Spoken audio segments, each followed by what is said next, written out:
Hello दोस्तों, history flame channel पर आप सभी का स्वागत है। आज हम प्राचीन भारतीय इतिहास जानने के साधन में पुरातात्विक साधन को पढ़ेंगे। प्राचीन भारत को जानने के लिए पुरातात्विक सामग्रियां सर्वाधिक प्रामाणिक हैं। इसके अंतर्गत मुख्यतः अभिलेख, सिक्के, स्मारक, भवन, मूर्तियां, चित्रकला आदि आते हैं।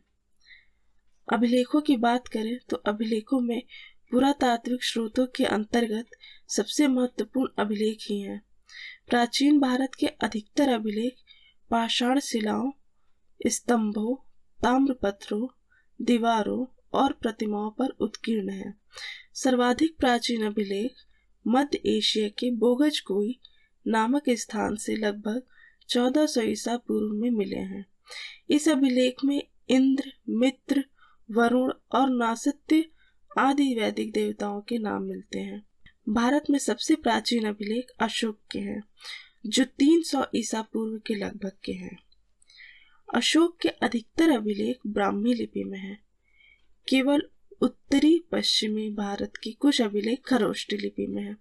खरोष्टी लिपि फारसी लिपि की भांति दाईं से बाईं ओर लिखी जाती थी। प्रारंभिक अभिलेख प्राकृत भाषा में है, किंतु गुप्त काल तथा गुप्तोत्तर काल के अधिकतर अभिलेख संस्कृत में हैं। मध्य प्रदेश के एरंड से प्राप्त वाराह प्रतिमा का हूणराज तोरमाड़ के लेखों का विवरण है। सबसे अधिक अभिलेख मैसूर से मिले हैं। पर्सिपोलिस और बेहुस्तून अभिलेखों से पता चलता है कि ईरानी सम्राट दारा ने सिंधु नदी घाटी पर अधिकार कर लिया था।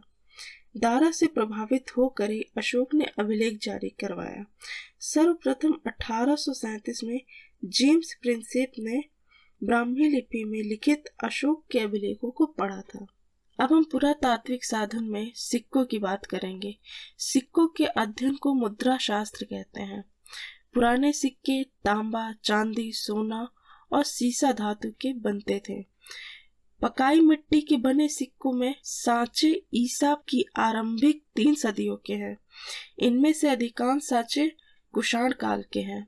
आरंभिक सिक्कों पर चिन्ह मात्र मिलते हैं, किंतु बाद के सिक्कों पर राजाओं और देवताओं के नाम तथा तिथियां भी उल्लिखित मिलती हैं।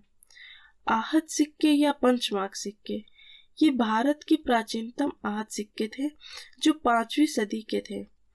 ठप्पा मार कर बनाए जाने के कारण भारतीय भाषाओं में आहत मुद्रा कहते थे। आरंभिक सिक्के अधिकतर चांदी के होते थे, जबकि तांबे के सिक्के बहुत कम थे। ये सिक्के पंचमार्क सिक्के कहलाते थे। इन सिक्कों पर पेड़, मछली, हाथी, अर्धचंद्र आदि आकृतियां बनी होती थी। सर्वाधिक सिक्के मौर्योत्तर काल में मिले हैं, जो विशेषतः शीशे, चांदी, तांबा एवं सोने के हैं।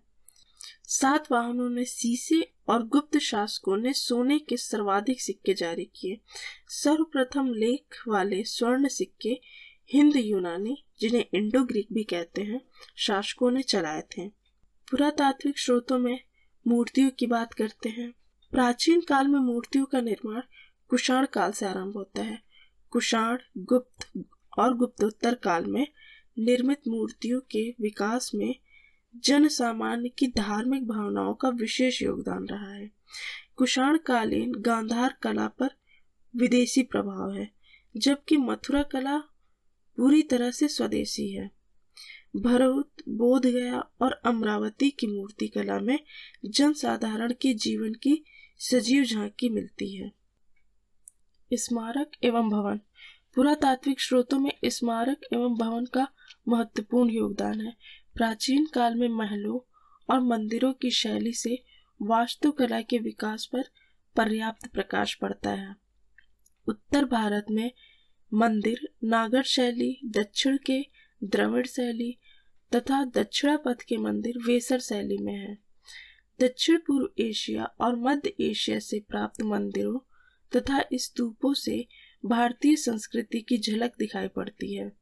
पुरातात्विक स्रोतों में चित्रकला से हमें उस समय के जीवन के विषय में जानकारी मिलती है। अजंता के चित्रों में मानवीय भावनाओं की सुंदर अभिव्यक्ति मिलती है।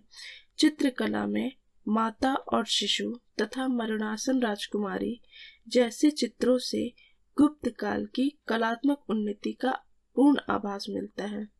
अवशेष जो हड़प्पा और मोहनजोदड़ो से प्राप्त मुहरों से उनके धार्मिक आस्थाओं का ज्ञान होता है।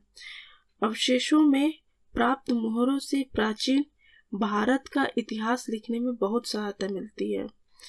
बसाड़ से प्राप्त मिट्टी की मुहरों से व्यापारिक श्रेणियों का भी ज्ञान होता है। आज हमने भारतीय इतिहास जानने के पुरातात्विक स्रोत को पढ़ा। आई होप आप सभी को ये वीडियो पसंद आया होगा। इसे अपने दोस्तों में शेयर करें, लाइक करें और चैनल को सब्सक्राइब करना ना भूलें। Okay, thank you.